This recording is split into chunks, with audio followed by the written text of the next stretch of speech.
Uncle Sam with music and the truth until dawn. Right now, I got a few words for some of our brothers and sisters in the occupied zone. The chair is against the wall. The chair is against the wall. John has a long mustache. John has a long mustache. Let's call the clock Americans another day closer to victory. And for all of you out there on or behind the lines, this is your song.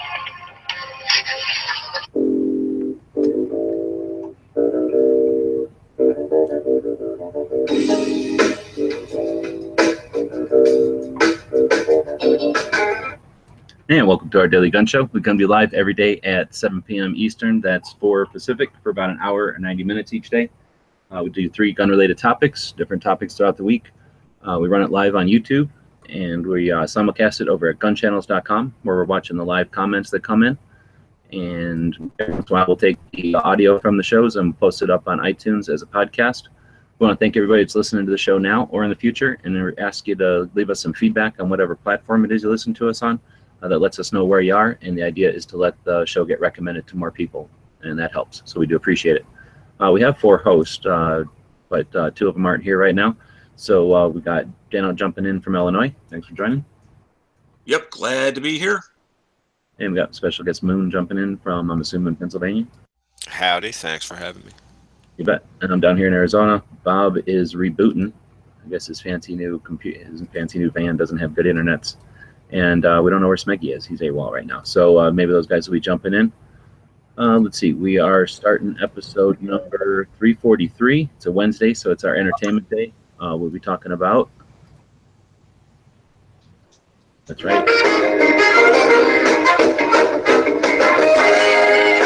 Barney Miller. That's got a lot of soul.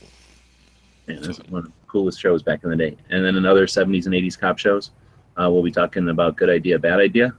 So Moon came in to fight. We're going to be talking about frangible ammo for home defense. And then if Smeggy shows up, we'll do the hashtag Daily Gun Show showdown. Or maybe we'll do it without him. That'll teach him. And then all stuff we do on a daily basis. Before we dig into the show, though, we usually take a break at the beginning to see if anything happened overnight. That's what we're talking about. Yep, I put a link out on both the YouTube as well as the Gun Channel side of something that I was reminded about earlier today. And that's for the Californians. Let me just go ahead and read something. This is from the NRA ILA, as well as I put a link to the article in the text chats. As of July 1st, 2017, it will be illegal to own any firearm magazine that holds more than 10 cartridges or rounds. It does not matter if the full capacity magazines were acquired legally. There is no grandfathering position. Mere possession will become illegal. Counting today, June 28th, you will have 3 more days to destroy your 10-plus round magazines, render them permanently inoperable, sell them to a licensed dealer, or surrender them to a law enforcement agency, or ship them out of California. As of July 1st, the magazine ban is the result of a patchwork of new laws passed by Californian legislature, as well as Proposition 63, a deceptively promoted initiative approved by voters last November. So that's where this came from, this magazine ban. And this is taking effect in literally just a couple days. Oh, that sucks. And it's not a can't buy, can't get. It's you must destroy or get rid of. This is for all magazines? Any magazines, 10 or more. Pistol and rifle? It just refers to magazine, period. It doesn't matter what it goes into. That's crazy. So they're not even saying you can pin them to 10 rounds? You have to destroy them. No, you can render them inoperable. Well, yeah, now, okay. What so that means you destroy them. What does inoperable mean? I don't know. That's how lawyers define inoperable. Yeah. Well, because I'm just like when they banned 1022 magazines that held more than 10 rounds up here, you were allowed to take those in and put pop rivets in them, 10 rounds. Now, there is the possibility of a judge putting an injunction, i.e. freezing the effective date until, because there are a couple other cases that could be affected by this, so it might get frozen, but I wouldn't count on it, not that it's gotten this close. But who knows? Great.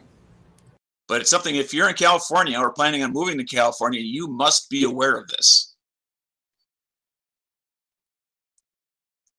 So it's not good news, but it's news that you must be aware of. Who would want to move to California if they had any interest in firearms? Who would want to move there with that kind of prohibition? I mean, that's truly is just obscene. Well, it's an example again of death by 1,000 paper cuts. You know, they separate those of us who are into autoloaders from those who are into either hunting rifles or revolvers. You separate them to dilute their numbers, to dilute their effectiveness if they tend to coordinate their actions on a legislative or a judicial action. Yep. No, that's a good way to put it, Dano. It's they're because the hunters are going to go, well, what do I care? I don't have more than 10 rounds in my rifle. Soon you're going to have all the people that like autoloaders are going to be like, well, I don't want to live here anymore. They're going to move away, or they're going to get into another thing other than guns. And then pretty soon the next time they try to pass a law through, those hunters are going to be standing by themselves going, oh, wait, no. You know? Yeah. This isn't a sniper rifle, just because it has an optic on it. Yeah. It's for shooting, you know, pronghorn mountain deer that are, you know, 5,000 feet elevation, and you're shooting across from mountaintop to mountaintop. Mountain deer? I think they're called sheeps. So, hear about the, his new record for the longest sniper shot now? 2.2 miles. Right. Who was it who did that in Iraq? Oh, it was, it was Canadian. Yep. Took 10 seconds for the freaking bullet to hit him, for the 50 cal to hit him. 10 seconds. At some point, and I don't know what that point is, but you do have to, at least I have to say, yeah, the operator was extremely skilled, extremely highly skilled, but luck plays a role. I don't know. I mean, you've got winds and counter winds going that whole distance. You know how much that bullet dropped? That bullet dropped like 400 feet. Like, he had to have a special scope mount that would tilt the scope enough, as well as they figure the target was at the very bottom of the scope, Like, he had that much holdover, even with the scope tilted up, like, incredible that anybody could even, you know, he had to be set up to make that shot. It's mind-boggling when you think about it. Like like they say, the bullet was actually changing from beat to transonic when it hit, so it could be starting to tumble. It just, yeah. You look into the technology or the everything that's going on with the bullet at that kind of range. It's just amazing he hit. You know, it was a called shot.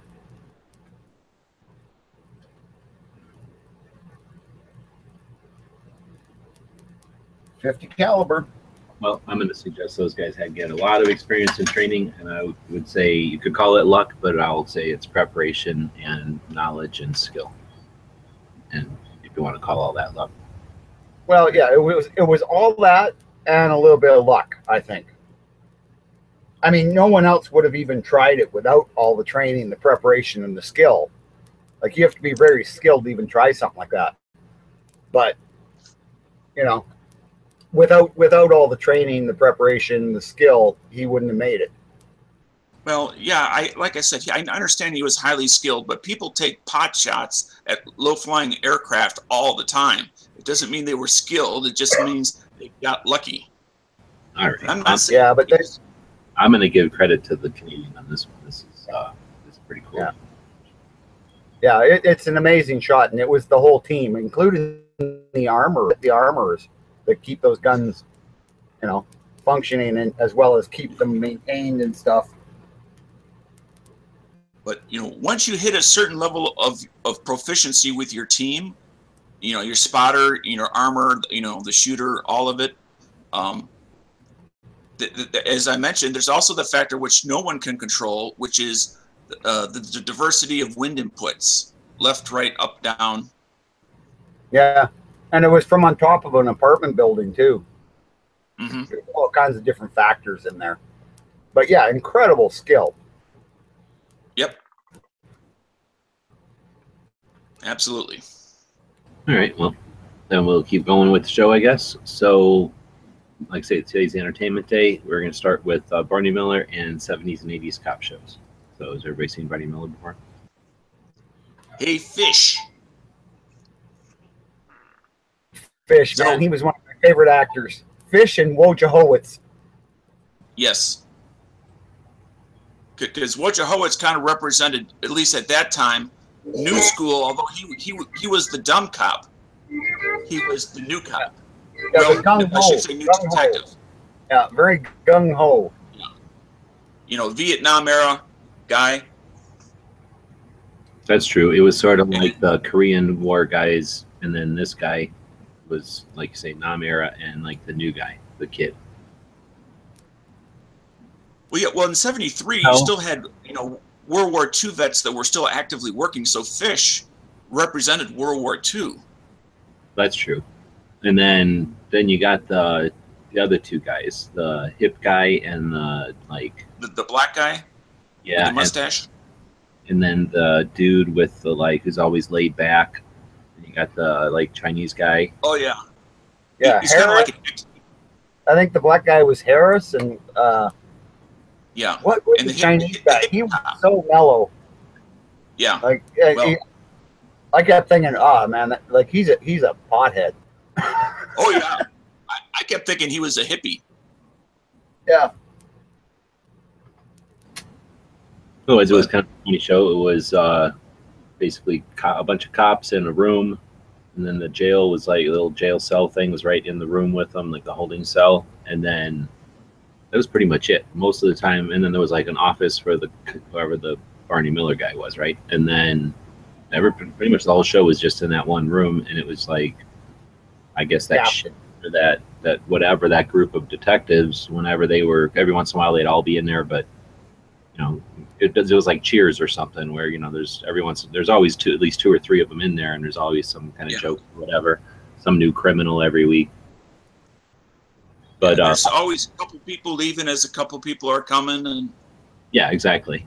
And but a lot of guns, like say the J-frame shoulder holster thing going on in that show was crazy. yeah. A couple times they grabbed the shotguns because they had some big thing going on where they all had to head out. yeah, I do remember the pump shotgun in at least one of the shows. I remember it. Oh yeah.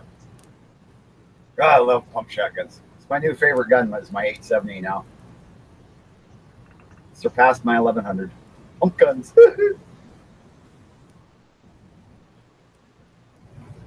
Sorry, I got a little giddy there. I guess I But, typed Barney Miller guns, and there's an episode from 1980 called Guns. A rash of unusual robberies leads to an eccentric gun collector, a man who is trying to recover his television set, robs the police vault. Huh. I was looking to see if there's a thing on Infidaba, but there's not. So I guess we won't know what guns were in it. Sergeant Chano.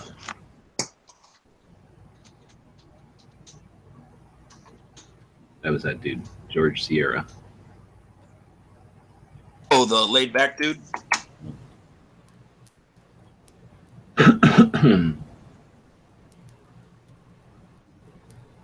Yeah, that was a heck of a good TV show, though. I used to watch that religiously. It was one of Wojciechowicz. those shows you could sit as a kid and watch with your parents and laugh. Oh yeah.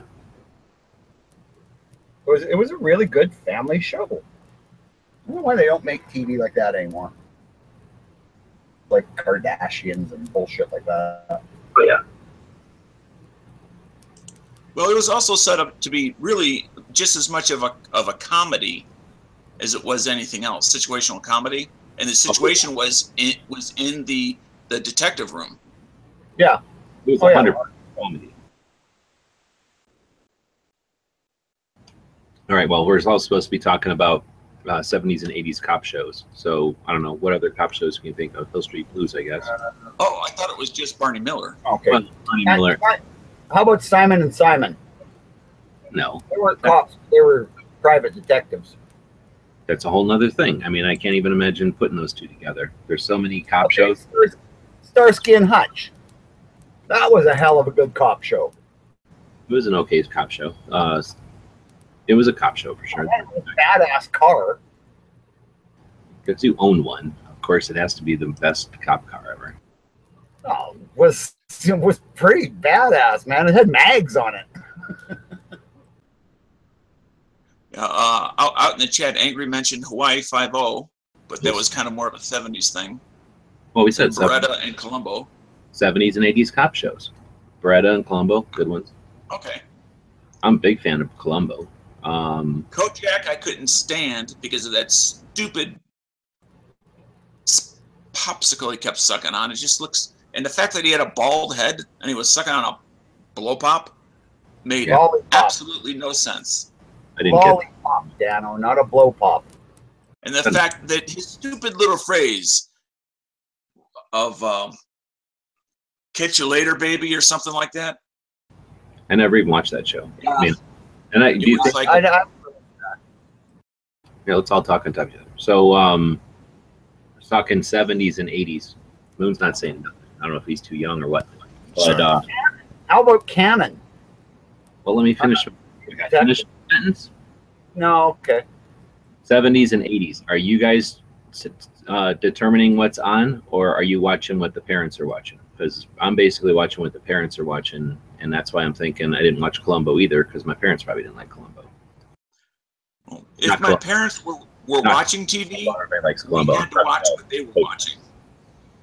Well, that's what I'm saying. So I know. So I'm saying 70s and 80s. Was that you guys are controlling it, or they're controlling it? They're controlling it. Well, if I'm that young and they're in control, then it was like Dynasty and those types of shows. Yeah, no, by the time the 70s and 80s, I was controlling my own TV. Falcon's Crest. So my grandma, though, she liked like the Columbo and the Hawaii 5-0 and those cop shows. So I watched a lot of that stuff. So I guess we got to say SWAT, one of the better ones too. Chips, no, it's a cop show for sure. Yeah. No, Simon and Simon is not a cop show. Hardcastle and McCormick is not a cop show. It's a spy show. What about Ironside? Because he was a prosecutor, but he used to get in all kinds of cop situations. Well, then you'd start talking about that other guy, Perry Mason and shit. I think those are lawyer shows. They're different. No. Well, wasn't Ironsides a DA? I don't know what Ironsides was. That's the guy in the wheelchair. I don't think I've seen that show very often. Yeah. So I kind of thought he went after bad guys. There was also Miami Vice. That's Miami Vice. Yeah, it's a big one. There's one from is it Rock Hudson is the guy that died? There was one where he was like the police commissioner of San Francisco. And commissioner, what you called something like that. Something like that, and his wife, no, McMillan and wife. That's what it was. His wife was getting involved in murders and shit when he was at work or something. Yeah, I'd be kind of starting to worry about her because she's always involved in murders. Yeah, exactly. Like, oh, he's at work right now, but I'll take care of that murder for you.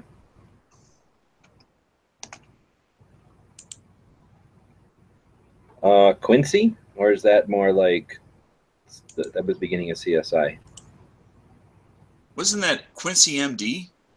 Well, he was a medical examiner, so he kind of had a badge and a kind of a cop car. He had a cop station wagon. I don't know if they call that a lawyer show or call that a cop show. Actually, I'm not sure. It's a unique one. What about bounty hunter shows? No, we're just cops. Okay. That's kind of more like a detective show. Bounty hunters. Well, Bounty Hunters was more of a 90s, 2000 thing. I don't remember any from the 60s or 70s that were bounty. Oh, please. 60s and 70s, there was tons of movies about bounty hunters. Maybe cowboy bounty hunters. Oh, I'm sure there were some newer bounty hunter one. Steve McQueen, I think, did one. No, well, hold on. There's whatever. We're talking about TV. Yeah, we're talking about TV and we're talking about cops. What about that one where he's is it McLeod, where he's the cowboy from New Mexico that goes to New York City, based off that movie from Clint Eastwood? Right, that's an excellent one. I really like that. Dennis Weaver. Dennis I think. Weaver. Yep. Yeah. That one was that was actually pretty good. Especially, I love watching the '70s cars in McLeod. Is it McLeod? He has a ton. There's a ton of good cool '70s cars in that one. Did you guys say Hill Street Blues? We said Hill Street Blues. I never watched it though. I didn't like it. It was too much of a drama for me. What about you guys? I remember my parents watching it. Yeah, I never liked Hill. I watched it for a while. Yeah.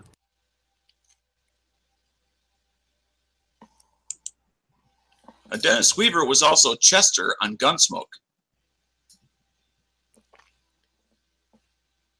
Hunter. That was the or is that too old for you guys? I've seen Gunsmoke, but I haven't watched it like every one or anything.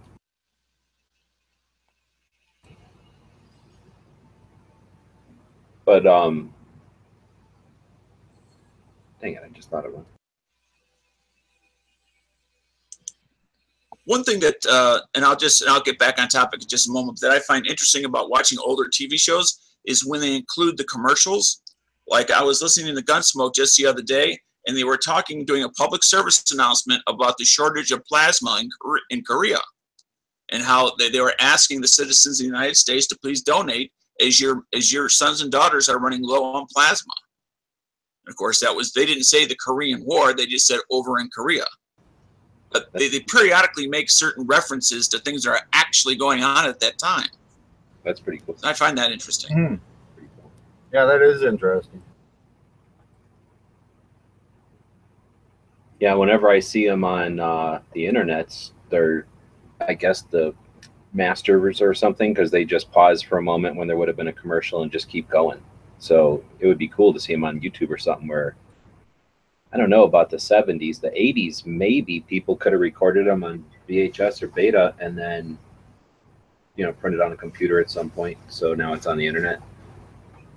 But 70s stuff, I think we're stuck. We only get, I don't know if they had recordings. There was no way to record anything off the TV back then, was there?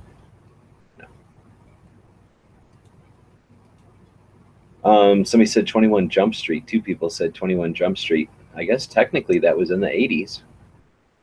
How is that a cop? That's a dance and entertainment sort of thing. It's kind of like the Mod Squad. 21 Jump Street is when a bunch of cops who look like kids go undercover in high schools. I think their station is 21 Jump Street. Yeah. So it's a cop show. It's just a stupid cop show. But Mod Squad, that was a good one. That was 50s or 60s or some shit, though, wasn't it? Yeah, I do remember the Mod Squad, though. Mod Squad, late 60s, early 70s. It's like black and white. I remember it. That's right. Nah, Car 54 is black and white, but the Mod Squad was in color. Oh. Okay. Is there any foreign cop shows that we ever seen here? There's not like a Doctor Who of cop shows or anything. Like the Benny Who of cops? Well, we used to get one about a Mountie who was in the States as a embassy guard, and he used to get involved in all kinds of crime, I think in Detroit or Chicago. And he had an American friend who was a cop, and they were, what the hell was it called? The cop's name, the RCMP's guy's name was Fraser. Frasier. I remember Frasier being totally different than that. No, you remember the Fraser that? No, Seattle. That's not the name of the show. I'm listening. Yeah, no, whatever he said. Yeah, no, that was the cops. The real RCMP guy's name was Fraser. But what the hell? He had a dog that was named after the prime minister, like an old prime minister or something that would. No, you're not making it easier for us. Those are clues for Americans. No. I can't remember the damn name of it now. But it was Hate good. the It ran same ice. seasons.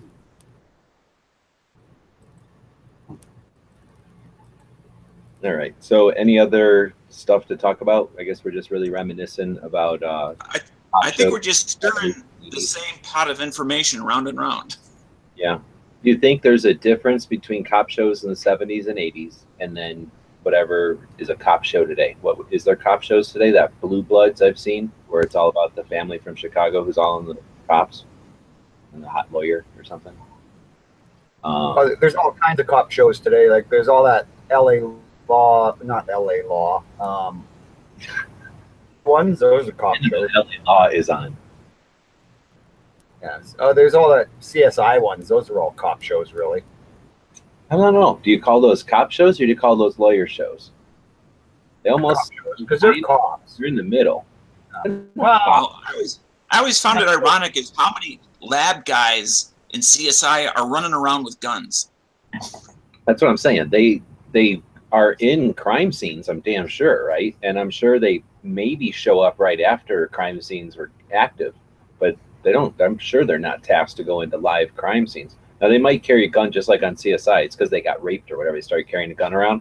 So they might carry a gun out of like concern that they're going into a fairly dangerous thing and some bad guy who is unfound pops out of some place and tries to kill them. But yeah, I don't think they're living lives of adventure or nothing. But anyway, the shows always have them interacting with cops, but then on the other end, they're always interacting with lawyers and shit too. I guess though in real life, I bet you they interact more with lawyers than cops, no? Or do you think it's 50-50? I don't know where to draw the line on that one. I have no idea. If you call those cop shows, like Bob wants to do, then I say there's a big ass difference between cop shows 70s and 80s and now, because those shows were like catching the bad guy, period, and then the bad guy went into justice, and then who cared? Like they didn't ever follow anybody through jail really, or courts or any of that shit, unless you moved over to a lawyer show, I guess. There's dramas with like there's that one with J-Lo and Ray Liotta. I never watched it, but I wanted to. Well, there's a show that had went on for almost a decade, and there were multiple spin-offs of Law and Order. There was Law and Order the original, then there was Law and Order SVU, Special Victims Unit, and then there was another something Law and Order. I never seen that show, but isn't that a lawyer show? No, it's about detectives in New York City. New York City. Oh, okay. And Special Victims was also New York City. Are those worth watching? I mean, they were on a long time. Are they that good? Well, Major Case, special that one, and the first I don't know, maybe 8 years of Law and Order I liked a lot.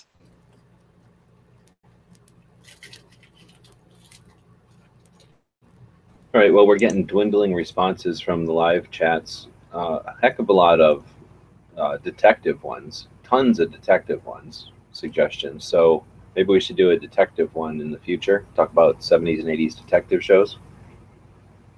There's a lot of those. So I don't know if we accomplished anything here today or not, but we got to play the cool Barney Miller theme.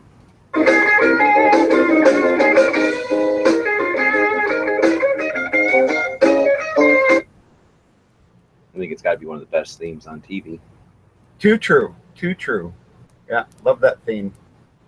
So I guess unless there's something else, we will move along, and you're welcome for 70s and 80s cop shows. We will get into the good idea, bad idea. So back more than a year ago now, Bob and I started doing this show on the streets, and we would get into fights, and they'd get all bloody, so we decided to just start using a knife right away. So we would tie up one hand like they do in the streets, and then put a knife in our other hand, and then we would just knife fight good idea, bad idea to death. And then these guys got in here and they urged us to not make it so violent. So now we just go across the panel and see what everybody thinks, and then we hash it out. So that's before we start with this segment, since we've already gotten flagged, I just want to have a little throwback to the day. Big bun. It's a very big bun. Big fluffy bun. It's a very big fluffy bun. Where's the beef? Some hamburger places give you a lot less beef on a lot of bun. Where's the beef? At Wendy's. I just, flash back to when I was young. Are you hungry, Dano? Now everybody's hungry. And hungry. That's like scientifically engineered to make everybody hungry. But yeah. Where's the Beef was a classic for my generation. If you were an American, a real American, you knew Where's the Beef.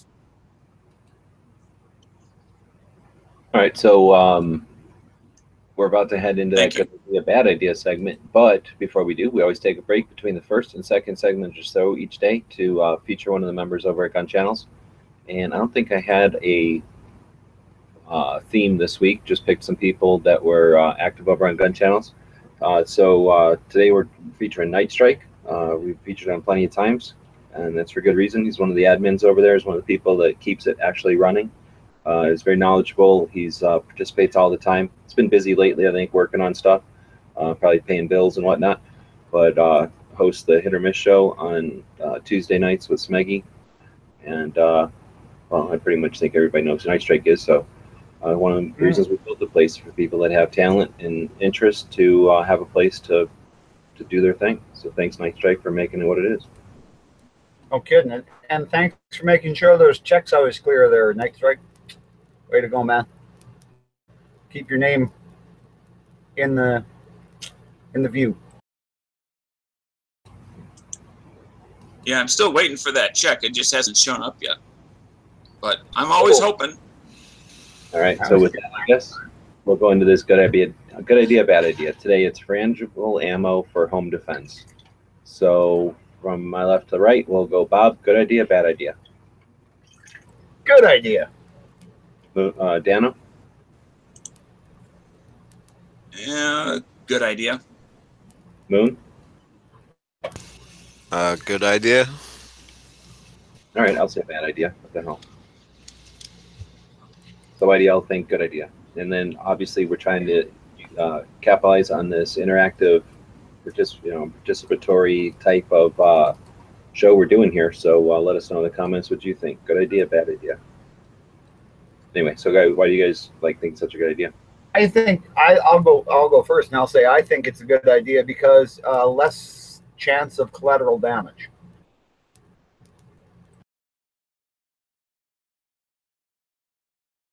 Okay, is that everybody?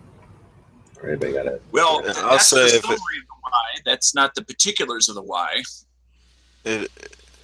I say yes with the caveat that it has to work as a good self-defense round, and it also has to work as a good frangible round that does what it's intended and bust to pieces when it hits something it's not supposed to. I'd agree with Moon and also add on as an analogy to what Moon said is early versions of jacketed hollow points do not necessarily work anywhere near as well as modern versions of jacketed hollow points. There's a world of difference between something that was made 30, 40 years ago and something that was, in the last 10 years was designed and tested as far as performance. And that's very much true for frangible ammo. Is the old school stuff is exactly that. It was Gen 1, but we've moved beyond Gen 1 at this point. Well, it's just like that hollow point to the difference between a hollow point and a dum-dum bullet,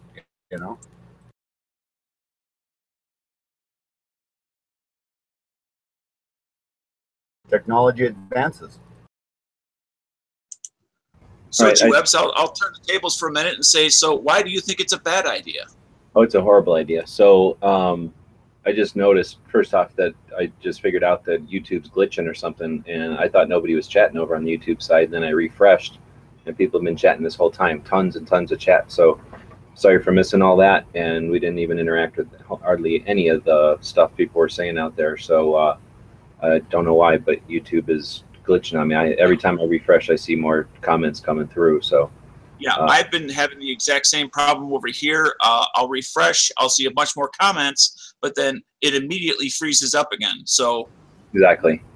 because it says I can't unable. figure out a way to unlock it, but it's definitely on the Google side is where the problem is.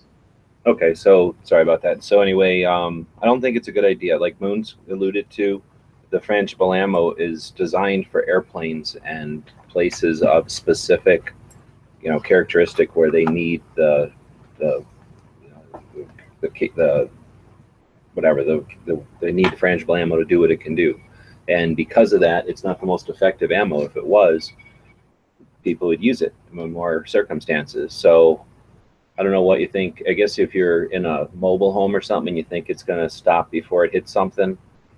I don't know. Oh. I guess that's a. I mean, if you're in an apartment, you don't want it passing through to your neighbor. If you have other people in your home that live with you that aren't in the same room as you, you don't want it passing through into their bedroom. Yeah, you don't or want into whatever room they happen to be in. I mean, I don't know what we're talking about because we're talking about the projectile. We haven't said anything about caliber or even the firearm, right? The what type of firearm we're talking about. So we could be talking about any.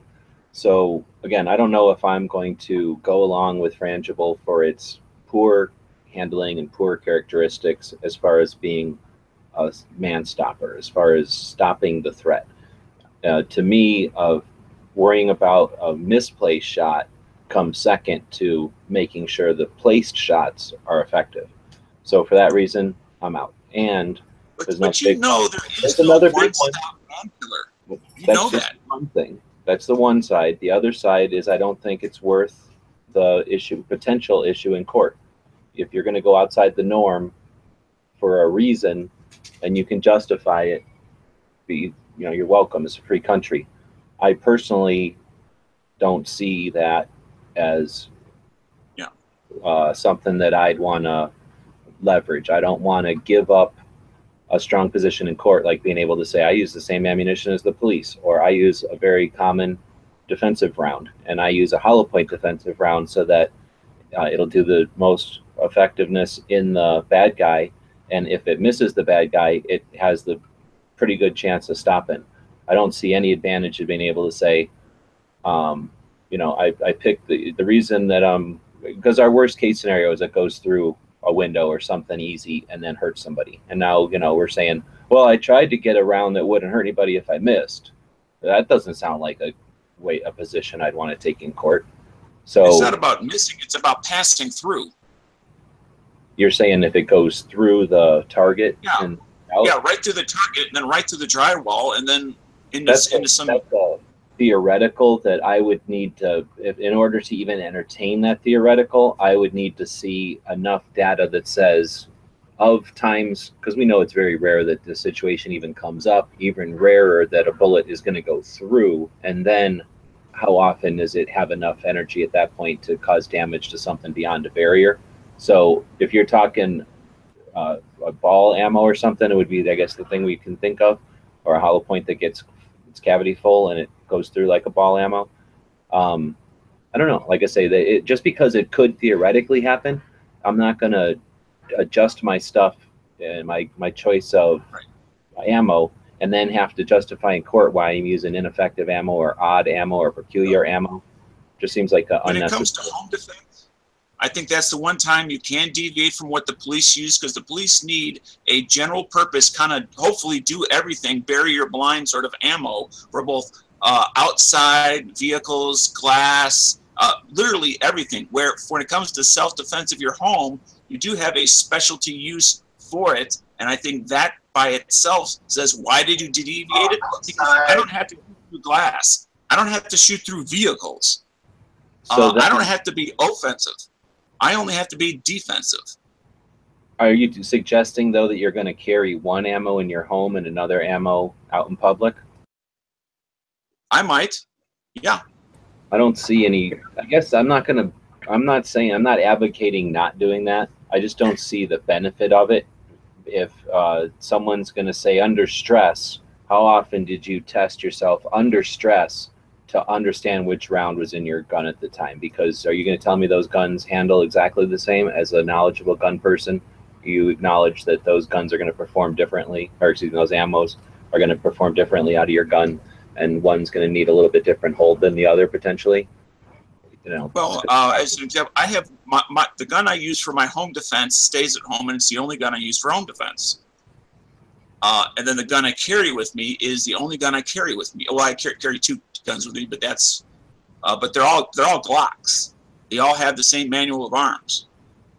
True, but I don't know, and I'm not trying to be a prosecuting attorney or nothing either. I'm just saying, to me, Oh no, I'm just trying to explain myself.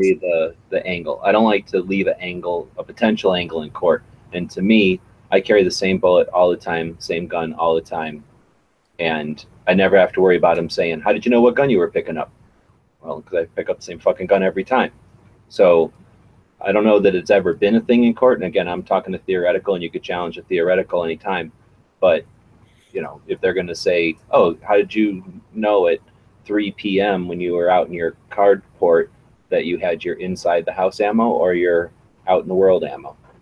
Like, can you tell by picking up the gun, and you can tell by the different weight of it, or, you know, how do you mark your magazine so you had time to look at your magazine and see which magazine you had? I just don't want them giving them that angle. Okay, I guess I can understand that perspective. I mean, I look at my gun before I put it on every time, just to verify that it's still in the condition that I want it to be. Yeah, and I'm not trying. I never just wait. I'm just put my gun on and not look at it to see if it's loaded or not. Looks like Smeggy jumped in. So Smeggy, we're in the middle of good idea, bad idea. Good idea, bad idea. Frangible ammo for home defense.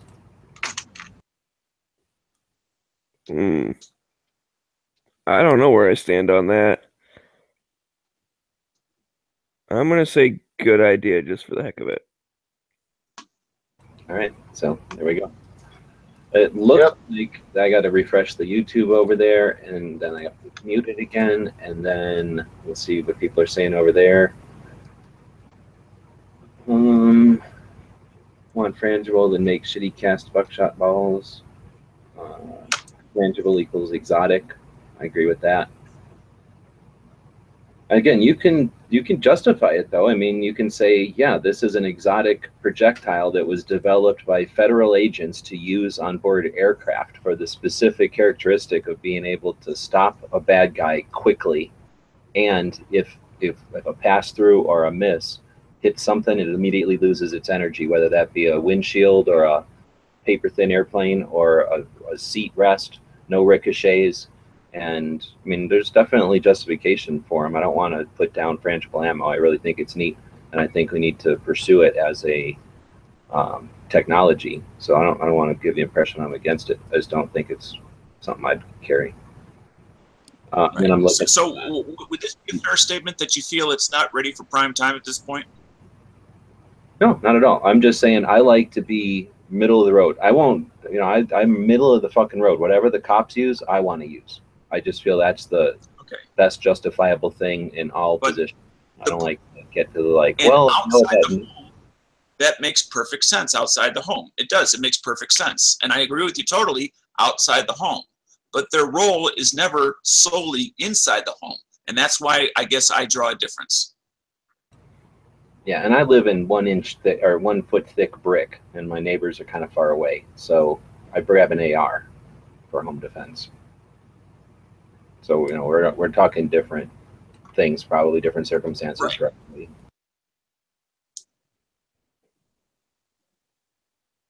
I mean, modern housing construction in my area is you know, if you have a utility knife, you can cut through the side of somebody's house and walk right in. It's weird how comfortable Dano sounded, like he's done that so many times. Zip. That sounds like he's in a trailer park or something. No, seriously. Cutting through the side of a tin can or something. No, sticking stucco. It's crazy. It's some stucco, you know, with paper mache type of stuff on the outside. It's some chicken wire, and then it's a piece of foam, and then it's a piece of particle wood, and then maybe it's some fiberglass insulation, and then some drywall, and then you're inside of the house. Stucco is at least I think of it as almost like concrete light. No, it's like plaster of Paris with paint on it, so it doesn't. Yeah, but it's much more sturdy than vinyl siding on top of foam insulation. Oh, you're saying followed by vinyl's even worse. Like you say, a cutter But yeah, anything, a hammer can get you into most houses. Just sitting there long enough with a hammer in the house, you'll get into it. The worst that'll happen is you'll hit a stud and you have to move over a little bit. Yep. But the far easiest way is just dig a hole down and around and under and then back up. Easiest way to get into a house. Yeah, right. Unless they have a cement floor. All right. So we're just trying not to give the bad guys all kinds of kit tips. All right. Well, But if they do speaking take of- those tips and they come in the house, then all right, they're going to be met with some frangible ammo. Are we ready?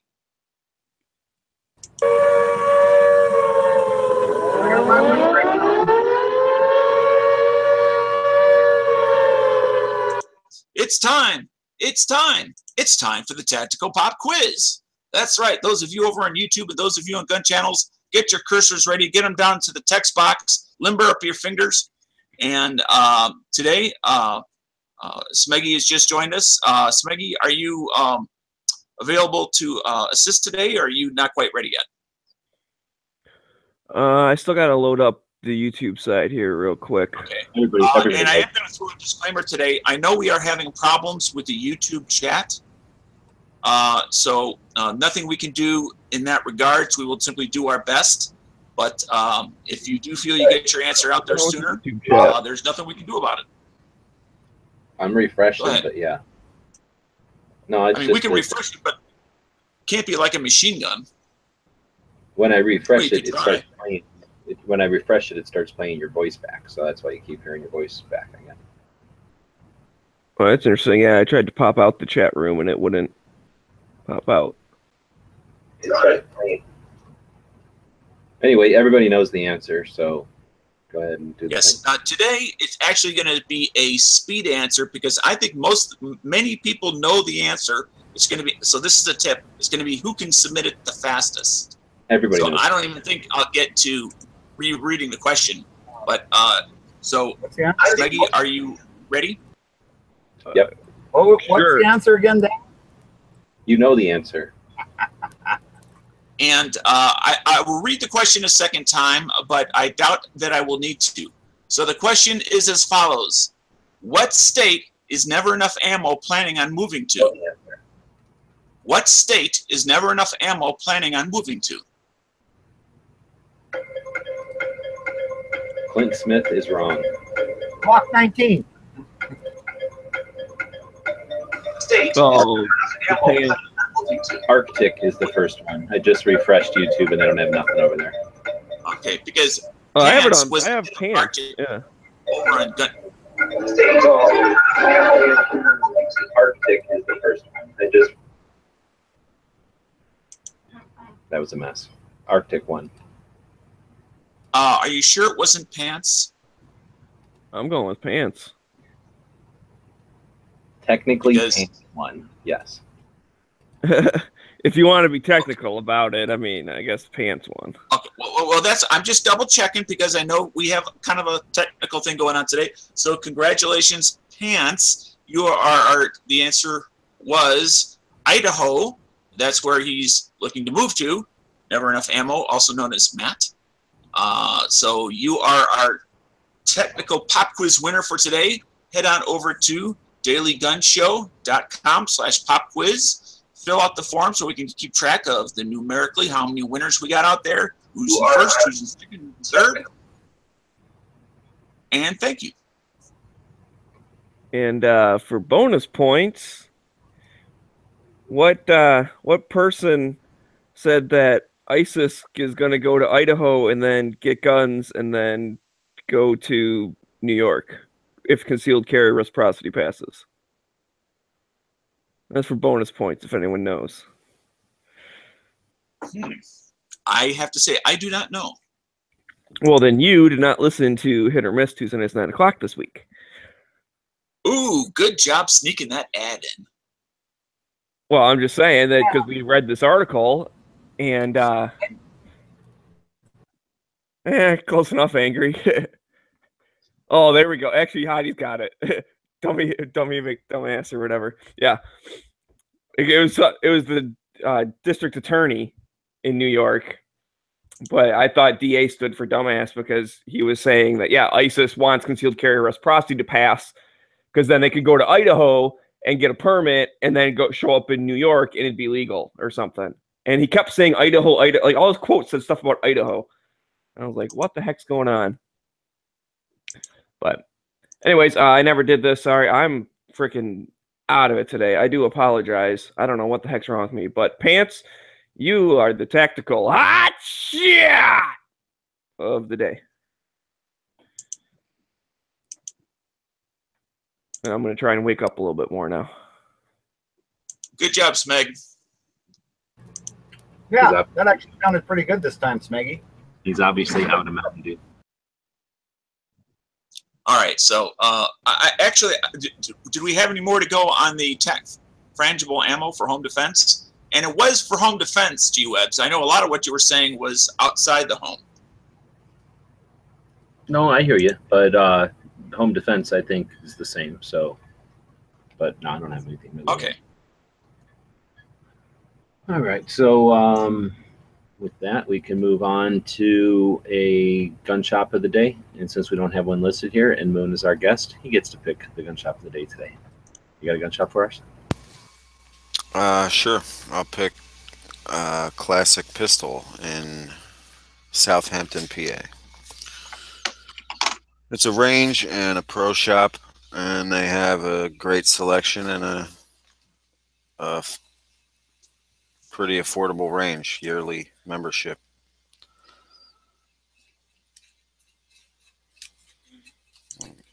I don't know what else I can say about it. The staff is all nice, and their accessories are a little lacking, but they have higher end accessories if you're looking. Now, would you say they have more like hunting type stuff or concealed carry stuff, or No. It's tactical? mostly it's more tactical. They're a lot of AR type things or whatever. On my screen. They're all competition shooters and former police working in there. G-Webs, I have it pulled up on my screen. It's mostly tactical. I don't know if you can see that. Oh, he does. Okay. I'm over here like muted, like, what the fuck? Why don't you look at my screen? I'm showing the picture.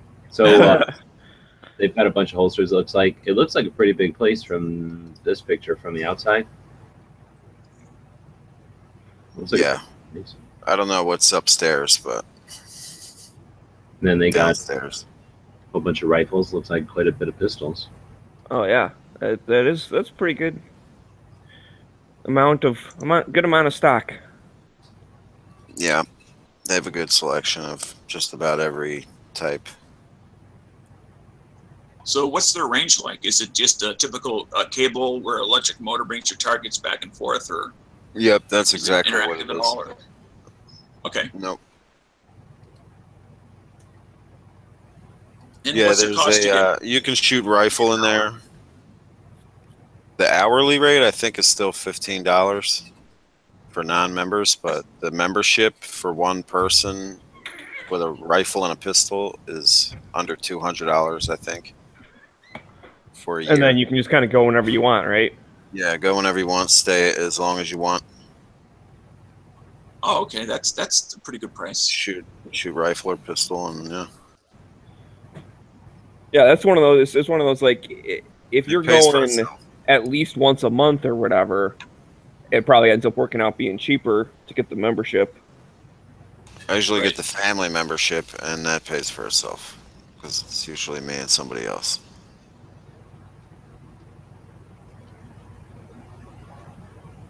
But, I like places that, allow people to come off the street and just pay for the hour and go, because maybe they're just in town visiting friends and they want to do something different for the afternoon or whatever. They definitely have that. They have a lot of rentals. They used to have full auto rentals, though I don't think they rent full auto anymore. But they do have a lot of rentals, handguns and intermediate cartridge rifles, I guess.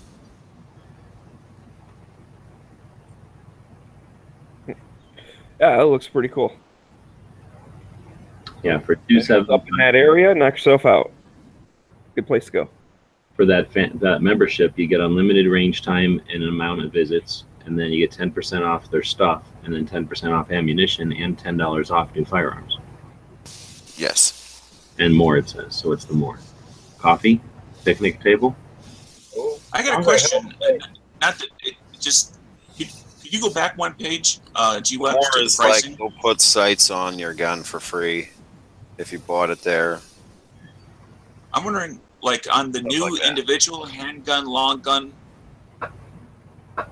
is $350, and then for the family handgun, long gun is $310. Oh, I'm sorry, I missed the. One of them's like, yeah. Okay, I got it. Never mind. If you're an NFA guy, you're welcome at that range. Yep. So Oh, that's I accidentally bought a $350 membership. Damn it. Well, you better get on the road and start That's a long commute. I'll have to go there at least 2 or 3 times a week to make it worth my while. All right, so thanks, Moon. We always try to feature a new shop every day, and help us out with that. And we'll take that, put it into the show notes so we can remember about it. And where did I put it? Gun shop, actually, so we can put it underneath here. So that'll take us to, I don't know, gun of the day. Yeah, let's talk about the gun of the day. So we're talking about the Macmillan TAC 50, which right now is, it along with the soldier that wielded it, has the world record for a long sniper kill. 2.2 miles. So yeah, incredible rifle, like precision built rifle, 50 cal bolt action.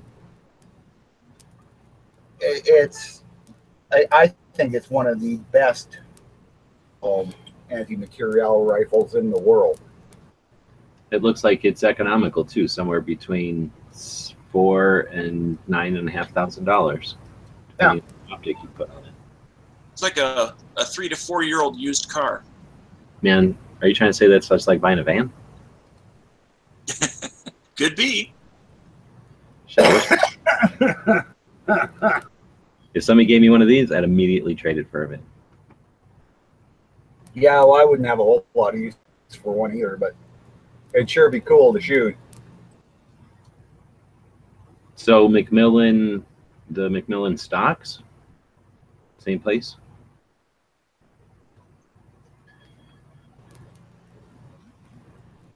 I don't know.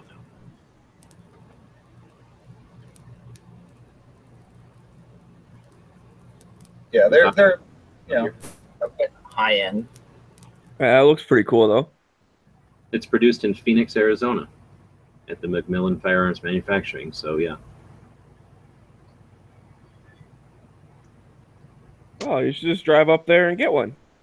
Yeah, be like, hey, I'm gonna borrow one, and I'll go sell it and get a van. Be like, hey, we talked about this as the gun of the day. I'm pretty sure when we feature a gun of the day, the manufacturers have to give us At least that one. gun. You know, Yeah. Well, do you want a patch or yeah. or do you want a TAC 50? Yeah. You know, if they're in Phoenix, I would really like to go and see if I can get a tour when I'm down this year. And Yeah, because year. they often give tours to people who've never posted a video about their adventures, or maybe one, but retired. Well, that's usually because my real fun adventures always happen when I don't happen to have a camera with me. But It's probably best that you don't. well, some of them, yeah, it's probably. I think some of them would probably be illegal to post anyway. So what is this thing? A 50? Yeah, 50 BMG. Yeah. Very neat. Yeah. Oh, it is. Yeah, beautiful rifle. And just, yeah, it's a freaking piece of work. It's a piece of art, I should say. Yeah, beautiful.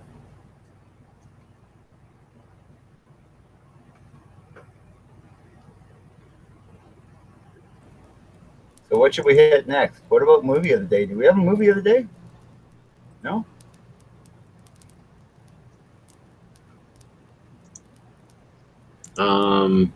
Do we? Sorry, I I'm don't think so. in the chat over. What happened? Am I still over here? Yeah, type in the chat over here.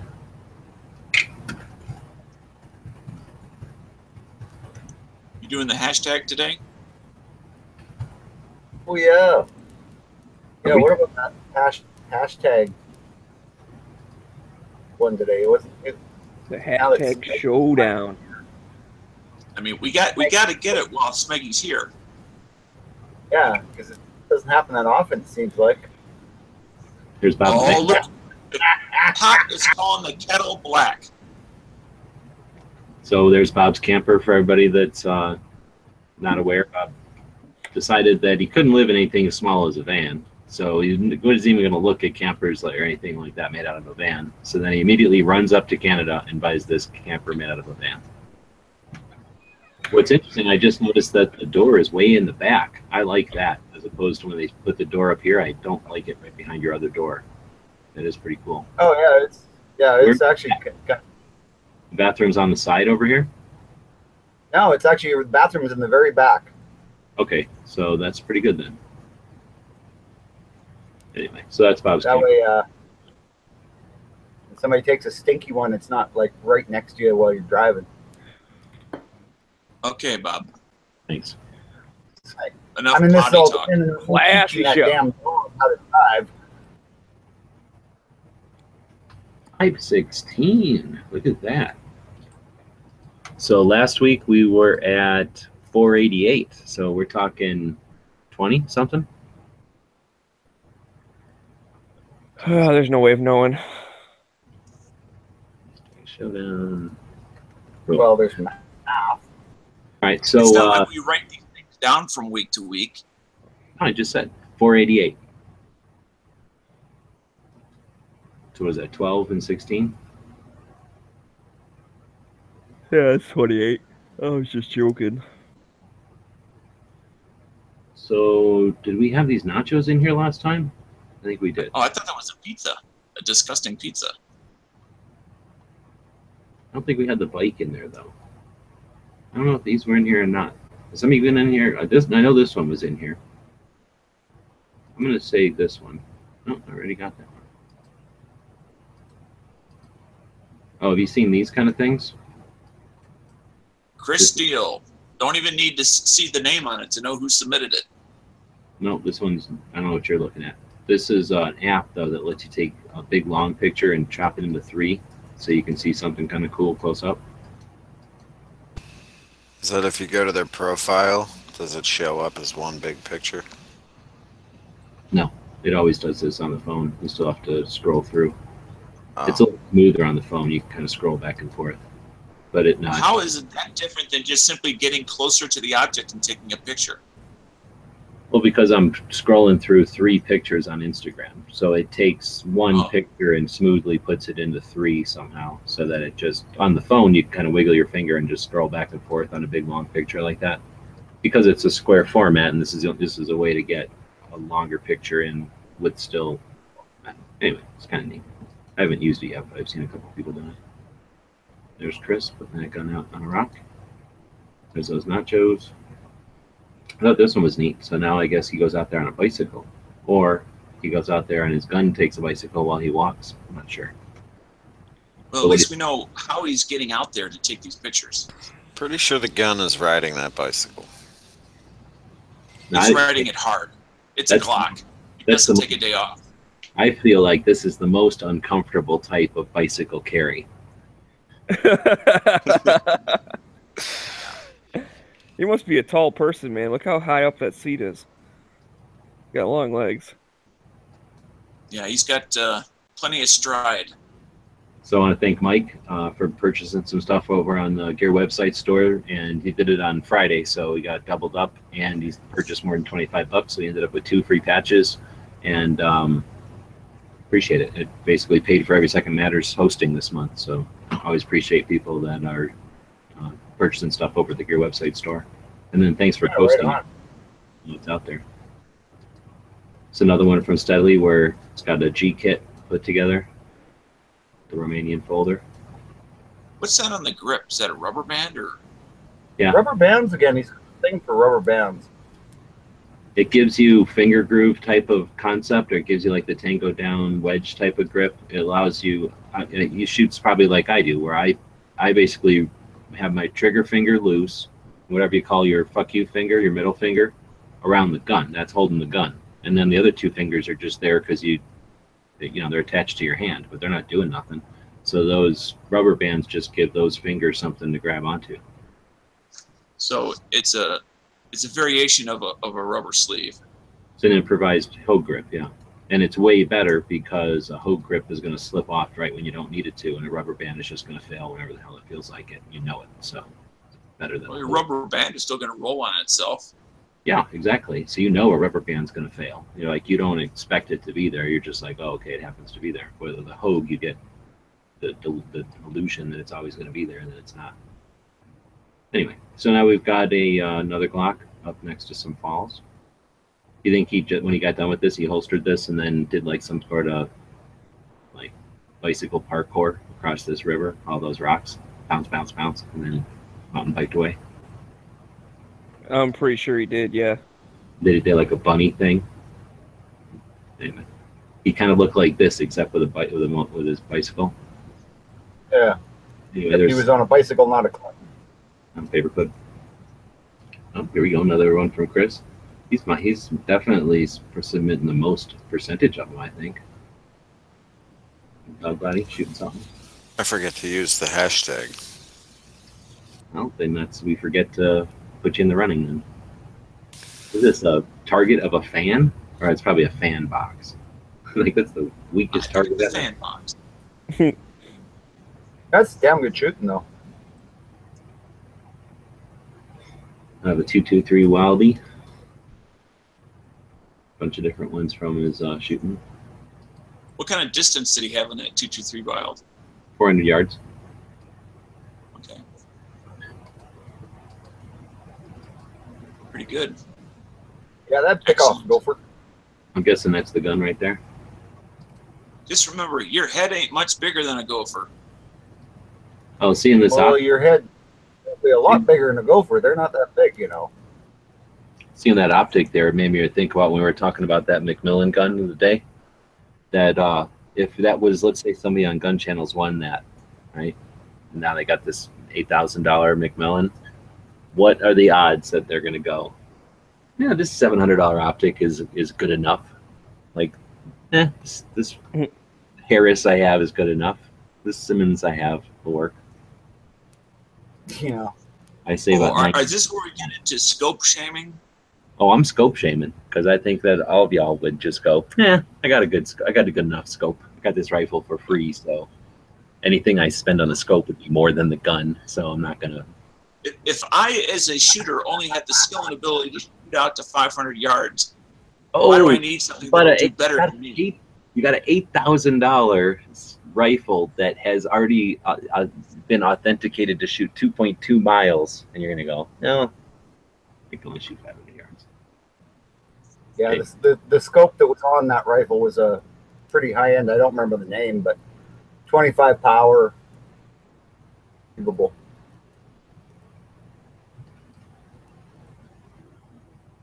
That's weird. Why is this one showing up? You're all the way back into popular now. Wow. Okay. I don't know who to vote for. Where did this one come from? Did we see that one? Who's the chick with the man hands? Oh my! Sorry, Hashi. We don't. We can't control Dano. Yep. What? So, I think it's from somewhere around here up because I remember the pup was in the last one. Right. Yeah, because then the couple of my pictures were from. Well, the one was from Saturday when I was hosting 2 chats at once. I had 2 different browsers open. So that would have been from Saturday when you were on the Old West radio show. We got this one from Tony in there, Chattanooga Choo Choo. We got to stay in the hotel there. You've heard that song before? Yeah. So there's really a choo-choo there, or really a train station and all that. And they made the train cars into hotel rooms. And then when me and Haas were doing the road trip, Tony put us up in that thing for a night. And it was really cool because you're inside of one of these old-timey train cars. It's really cool. It's like being in like an Old West movie or something. Yeah, but you had to be in there with Haas, though. And my dog. Farting, snoring, not sure whether it's a dog or Haas. Well, just make sure he washes off his feet before he gets in. It's actually pretty tough. There was like little tiny doors from like the olden days when people were tiny, I guess. And then like little tiny bathrooms. So it was a little difficult to get into the place, just being normal sized and having a bunch of bags and stuff. Hard to be like, you wouldn't be able to tactically get around in there very good. Well, yeah, because that's true. Like back in the day, most people were pretty thin. Yeah, exactly. Well, and little. Yeah, they were tiny back in the day. We started getting big by drinking milk and having generations of people eating meat all the time, right? Yep. Yeah, because, I mean, I'm pretty thin, but, you know. Well, anyway, so if we're voting on our things here, I'm going to go with the, was it the G kit, where you got the 3 pictures together or whatever with the bayonet on it from Studley. This one? Well, I was thinking of the other one, actually. What? Can we go from with the rubber one band end to the the other bayonet? again? Yeah. This one. Okay. Okay, so I think Yeah, steadily deadly. we're starting around here, I think, Yeah. Dano. So we'll just whip Yeah, through because 'em. that would have been over the weekend, the ones with mine, because that's for the cards ending on Monday and all that stuff. So Definitely not voting for Smeggy. Moon, you can vote too if you want. I'll pick the Glock riding a bike. Dano? Glock riding a bike. Oh, shit. Did Bob pick already? no, he did not. Uh-oh. No, I'm gonna say the bayonet and the rubber bands on the grip. I'm gonna go with that one. Oh snap! The 2 and G-Kit? 2. Well, I was about to say, I'm voting for the G-Kit with Smeggy. So it looks like Steadley wins it. Oops, wrong arrow. Looks like Steadley's winning this one, the G-Kit, the bayonet on there. And the folding stock, which makes it a what? A gun. Romanian. An AK. Yeah, I don't remember this either. It's like an AIMSK or something. Anyway, so Steadily wins it. I guess we'll write it in there. Didn't even get to go to a vote because we had 3 people on the panel voting for it.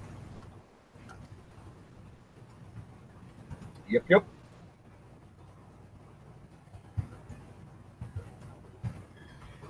You on the show, Don. So let me get some W's out of here. Shot on.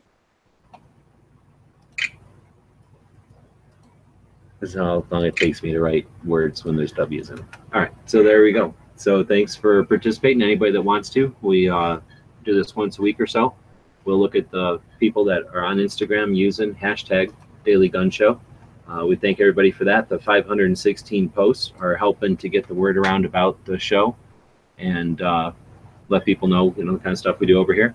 And we appreciate it. We do like to have Instagram people on board. They're cool. So anytime you want, just when you're posting a picture or whatever, put the hashtag in there. You can see there's all kinds of fun stuff in there, like the nachos and the dogs drinking booze and people shooting out in the woods or whatever and shooting at the range. And the lovely Hashtactical showing off some kind of Ruger gun. And then Bob's horrible cheap camper. He keeps flaunting in front of everybody. You see how the windows are? You see how the windows are all glassed up? Is that now, Bob? Are you actually make the offer on that already? He owns it already. I own it. Yeah. Son of a Picking bitch. it up. Oh, tomorrow. okay. So you have. So Yeah, It's a I'm done picking it up deal. tomorrow. here's how it went. Yeah. He spent 6 months down in Arizona mocking me for wanting a van. Van, it's a tiny little vehicle. How could you live in a van? Van? No way. I need at least a 26-foot camper. I have more than one reference of Bob on audio tape saying, I need a 26-foot long camper at the minimum. And then what does he do? He hightails it to Canada, immediately buys a van camper. For nothing, for basically a ripoff. Sweet tooth. It was a good deal. Sweet talked an old lady, probably got her all confused, and then bought the van out from under her. She probably was living in the van, and now she's homeless. Bob I don't know if anybody's ever lived in it. It's like brand new. That's Bob's van saga. So when do you take possession of this said van? I'm picking it up tomorrow, bringing it home. Yeah. I was out there Gotcha. today, fired it up, and yeah, because she figured there was something wrong with the motor. I fired it up. It needs a carb kit. Other than that, it runs fine. It's got 30,000 miles on it.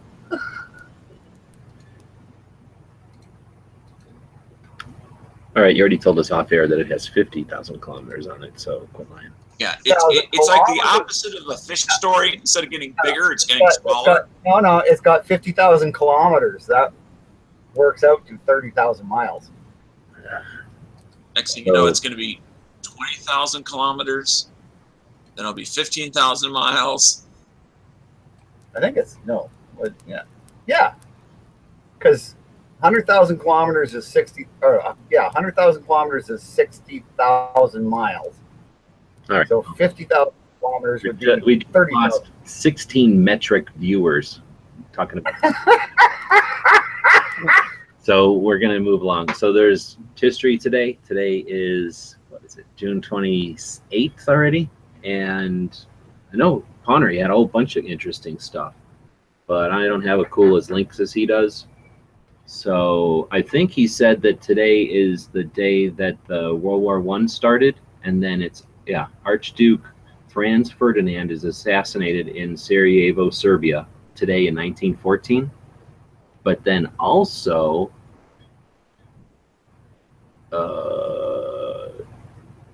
isn't today the day that it ended also? Different year, of course. No, it ended in 1919. Germany signs the Treaty of Versailles under protest. 1918 is when it ended. 1918? Yeah, it was November 11th. The 11th month. But it says 1919, Germany signed the Treaty of Versailles under protest. Treaty after they surrendered. Well, okay, but maybe that's the official day. That's just the day they officially signed the surrender treaty, but they actually surrendered before that.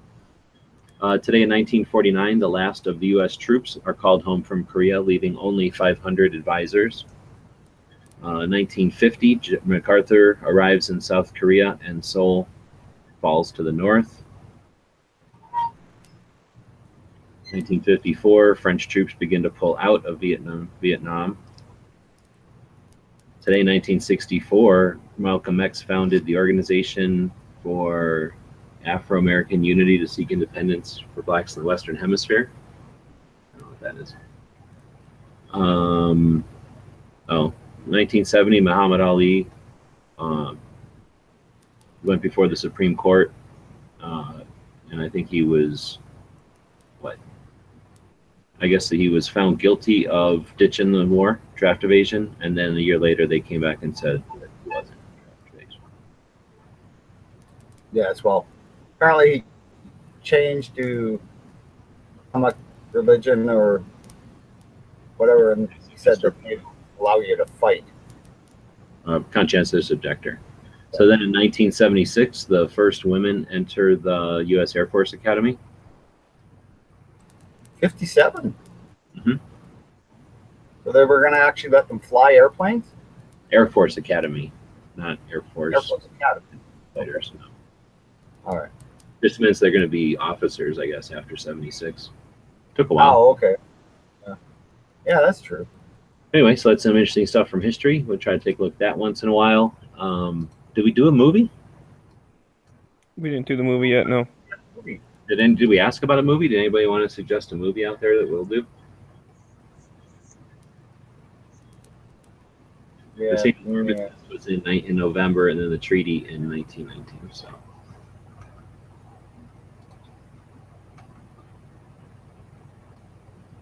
So they're saying you're going to tow that camper with your El Camino.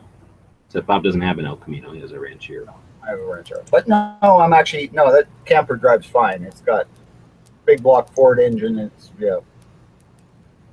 Now, what kind of distance you got to drive that back? Oh no, it's only about an hour drive to get it from where it is. Because I thought you said it was kind of like not firing evenly. Oh, it's running a little rough. Yeah, that's a carburetor. Yeah. No, it runs fine. All right. Well, I'm going to refresh just in case there's a movie suggestion. Oh, it's running a little rough. Yeah, just in case there's a movie suggestion on the other side, and there's not on YouTube. So that means the only suggestion. Oh no, we got Sniper first. So Sniper is for a movie. Seeing as that's perfect. Being that we had the Macmillan 50 sniper rifle for a gun of the day. He didn't use that in Sniper, did he? No, he didn't. Is that a Tom Berenger movie? Yeah. So it's kind of a weird one. It's from 1993. Anybody seen it? Yeah. Nope. I think I have seen that one. It's Maggie? I think I've seen all of them. See, I don't think so. It's sort of fake-ish. It was okay, I guess, in 93. It was better than some, but it wasn't. It was better than Commando and stuff like that, but it wasn't, the kind of stuff they have nowadays. But it was in the right direction, and it was like a drama, I guess, a little bit of a thriller.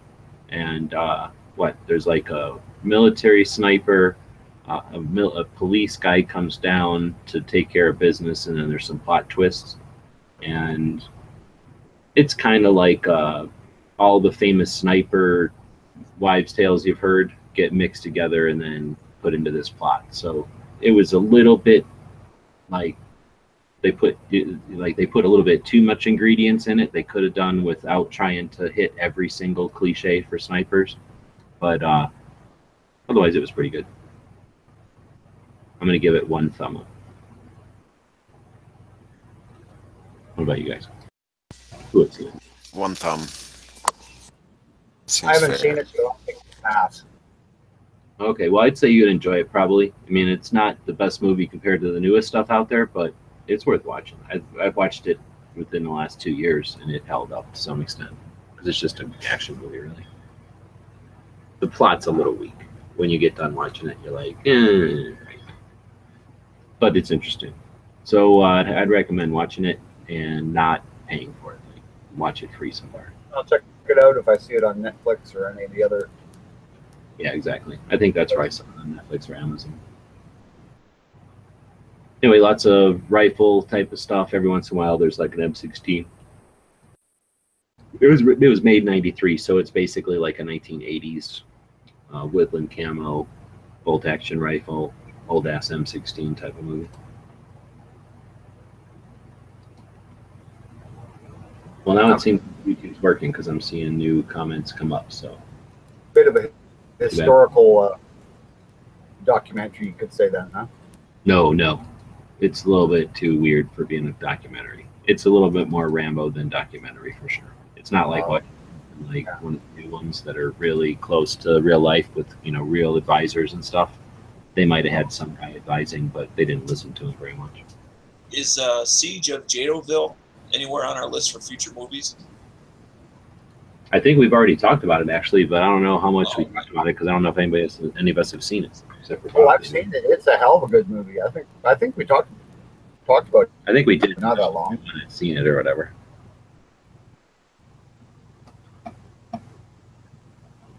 All right, well, so that's episode 343, I think. We'll be back tomorrow at 7 p.m. Eastern, 4 Pacific, with episode 344. It's CCW and training day, so we're going to be talking about weapons lights versus handheld. In the gun stuff section, we'll be talking about wills. And then, does this seriously say online training again? We got to do something. Somebody's messing with us. Did somebody hack in here? Who? I'm an owl. Who keeps making this same error? Who keeps doing it? It says online training. I'm telling you, somebody's trying to mess with us. We got a gremlin. We got electronic. We gremlin. got somebody that's like dyslexic or something. They keep writing down like every third show it's online training. Seriously. So I guess we're talking about online training. And then we do stuff like a gun shop every day. We try to do a gun of the day. We do a movie that you might not have seen in a while. And whatever interesting stuff is happening that over on Gun Channels that we think is worth passing along. So let's see. Today is Wednesday. So it means after this show, we got Never Enough Ammo coming up. And I'm looking. I just got a link. So it's probably coming up at the top of the hour, if not before, because sometimes when he drops a link this early, he jumps the gun and just goes a little bit early. Then tomorrow, I guess Jimmy and Heavy went shooting today. It's Wednesday. So that means I think Jimmy will be back tomorrow for an early watch show. It's a long format show over on Gun Channels where for hours you can sit around listening to it. It's like better than listening to the radio. You can join in if you want to, or just call in, quote unquote, by going over to the chat and interacting with them. Anyway, it's a pretty fun show. And then we'll be back here tomorrow at 7.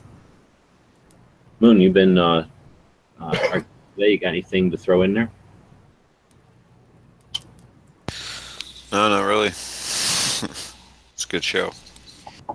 So Moon's autoloader over on the Instagrams. You can look at his pictures and whatnot. Also, the designer for, let's see, first was the desktop? No.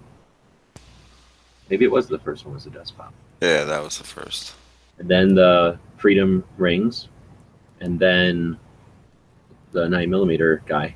We need to keep working on that one. I'd like to figure out how to try to get that one in PVC. I think it would look cool. Yeah. And I got to figure out how some of these patch companies can come out with, like, whoever did those dinosaurs, they did like 3 or 4. And then somebody did like little cartoon character guys. They did like 3 or 4. Damn, how do you do that without spending like $5,000 buying patches? So anyway, Moon does a lot of design work and stuff. So active over on Gun Channels. So thanks for jumping in and joining us today. And I don't know if anybody else has anything else. Well, I guess if that's all everybody's going to say, we'll end the show. Oh, wait, you know what? Heavy might be having a show after Matt's today. I keep trying to pressure him into it. So I'm trying to peer pressure him into doing a lead show. So stay tuned for that. Now, if he doesn't, are you down for doing a van chat, Bob? Oh, hell yeah. Oh, we might be doing an epic van chat because I'm about to spend $14,000 on a van. And I spent $1,500 on a much nicer one. Fuck you. With a couch and a bathroom. Fuck you and your couch.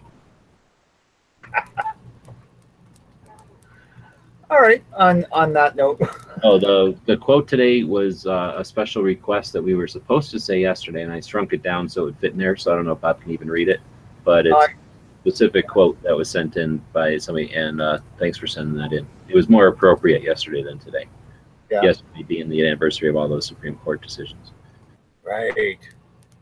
Yes. Well, it's by Thomas J. Pretty important justice. Anyway, it's his dissenting opinion. For those of us who work in the marbled halls constantly by a vigilant and dedicated police force, the guarantees of the Second Amendment might seem antiquated and superfluous, but the framers made a clear choice to all Americans the right to bear arms for self-defense. I do not think we should stand by idly while a state denies its citizens the right, particularly when their very lives might depend on it. Dissent. On those really great words, I want to please ask everybody to share and like and subscribe, and we'll see you all tomorrow.